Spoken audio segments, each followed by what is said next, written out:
Hello friends, इस video में हम लोग एयरफोर्स के हिस्ट्री के बारे में जानेंगे और वो भी पूरा डिटेल में। ठीक है, चलिए देखते हैं। सबसे पहले इंट्रोडक्शन क्या है। The Indian air force was officially established on 8 October 1932।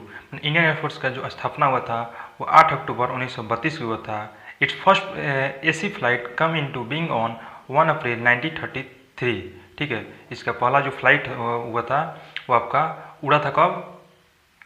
1 April 1933 को।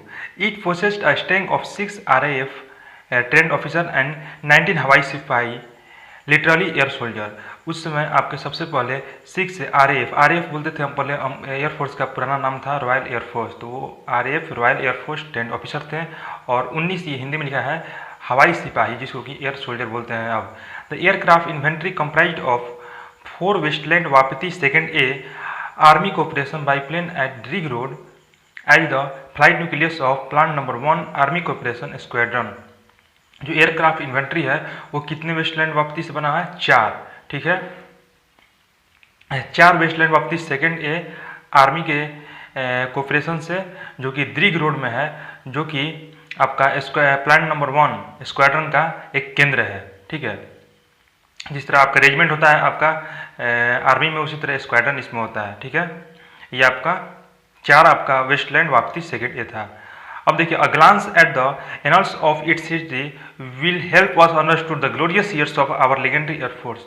मतलब ग्लांस मीन्स होता है जब उसको हम देखते हैं, अगर हिस्ट्री के बारे में इस पर हम नजर डालते हैं तो हमको मदद करता है कि जो लेजेंडरी एयरफोर्स थे उनका क्या ग्लोरियस ईयर था, क्या मतलब कि वो गर्व से भरा हुआ था। ठीक है, उसको हम समझेंगे, ये हमको बहुत मदद करेगा। ठीक है, नेक्स्ट देखते हैं हम लोग 8 अक्टूबर 1932 से 1 अप्रैल 1954। इसमें हमारा एयरफोर्स का 2 बार जन्म हुआ। कैसे भाई?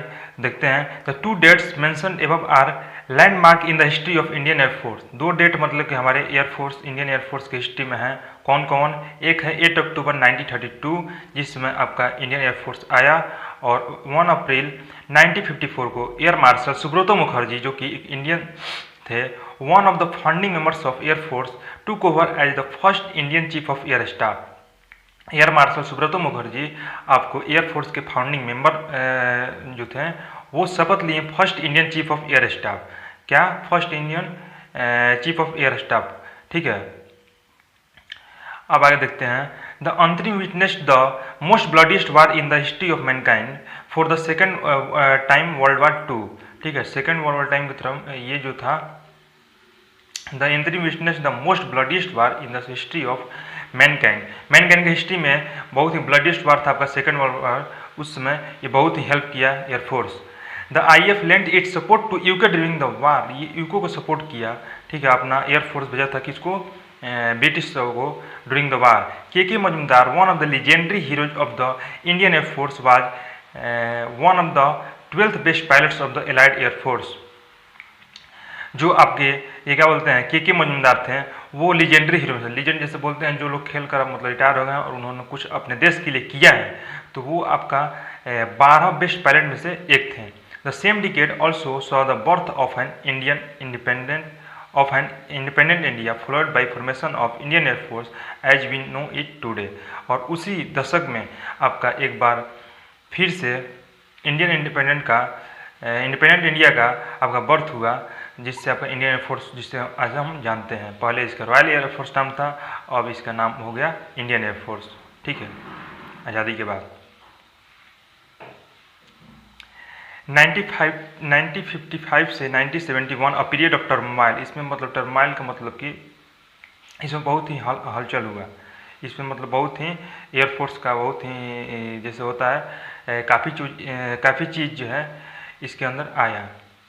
This was the time the Indian air force entered a new era with the acquisitions of jet aircraft. इस समय मतलब कि आपका जो एयरफोर्स था उसमें एक नया युग आया। इसमें अलग अलग जेट क्राफ्ट का जो मशीनें हैं वो सब आई। द पीरियड ऑल्सो सा द 2 इंडो पाक वार। इसमें मतलब कि 2 बार मतलब युद्ध हुआ था। ठीक है, एक तो 1947 में, एक 1965 में। Both of which were marked by neutralization of Pakistani air force by Indian air force, और दोनों बार आपका इंडियन एयरफोर्स के द्वारा उनको न्यूट्रलाइज किया गया पाकिस्तानी एयरफोर्स को।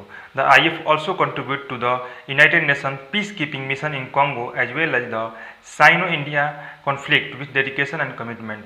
जो इंडियन एयरफोर्स है वो यूनाइटेड नेशन पीस कीपिंग जो मिशन होता है, यूनाइटेड नेशन का क्या होता है ना कि पूरा मिशन एक होता है पीस कीपिंग का, जहाँ भी मतलब जो होता है वहाँ पीस कीपिंग करता है। तो उसमें ये इंडियन एयरफोर्स महत्व किया आपका कॉन्गो में, जो कि आपका उधर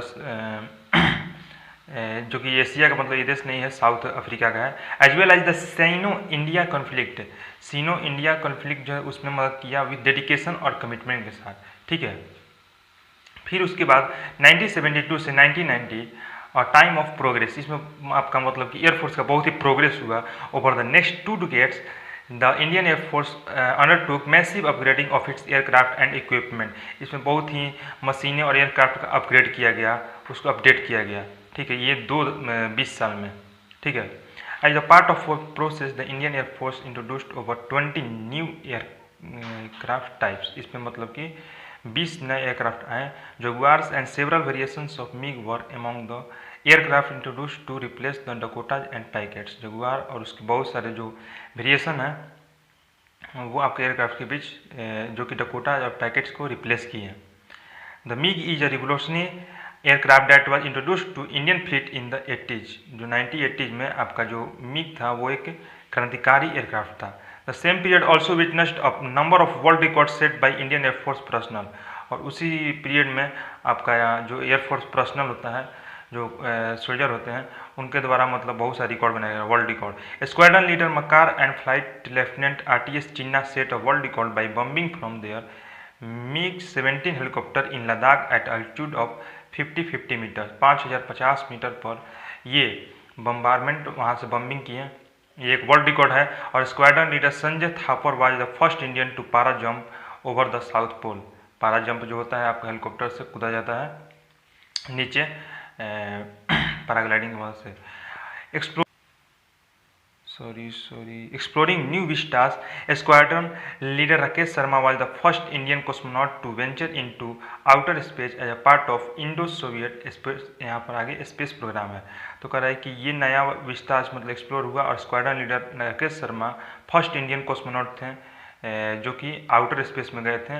इंडो सोवियत जिसका स्पेस प्रोग्राम नाम रखा गया था, उसका एक पार्ट बने थे, ठीक है। तो ये भी एक वर्ल्ड रिकॉर्ड हो गया।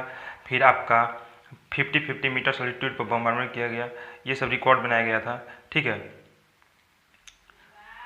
अब 1990 से प्रेजेंट तक आपका इंडिया एक नए मिलेनियम में आया, ठीक है। The last decade of 20th century saw a phenomenal change in the structures of Indian air force with inductions of women into air force for short service commissions. अब वुमेन को भी ला दिया गया एयरफोर्स में शॉर्ट सर्विस कमीशन के लिए 1990 के बाद, ठीक है। फिर क्या हुआ? It was also a time when the air force undertook some of the most perilous operation, बहुत ही मतलब खतरनाक ऑपरेशन किया।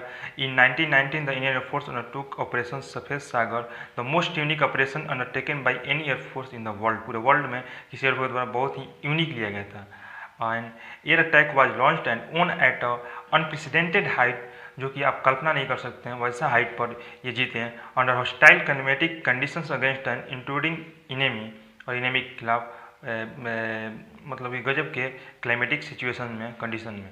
The Indian air force also participated in peace keeping at Somalia as a part of humanitarian operation, जो कि Somalia में piece keeping mission में भी पार्टिसिपेट किया, जो कि ह्यूमैनिटेरियन ऑपरेशन का एक पार्ट है। तो एयरफोर्स का मतलब ही है इसका पीपुल फर्स्ट मिशन ऑलवेज, पहले पीपुल तब अपना मिशन, ठीक है। और touch the sky with glory, ये सब को बात पर ध्यान रखते हुए पूरे देश ही नहीं पूरे दुनिया को मदद करता है इंडियन एयरफोर्स। दैट्स ऑल, आज की वीडियो में इतना ही। मिलते हैं नेक्स्ट वीडियो में। जय हिंद।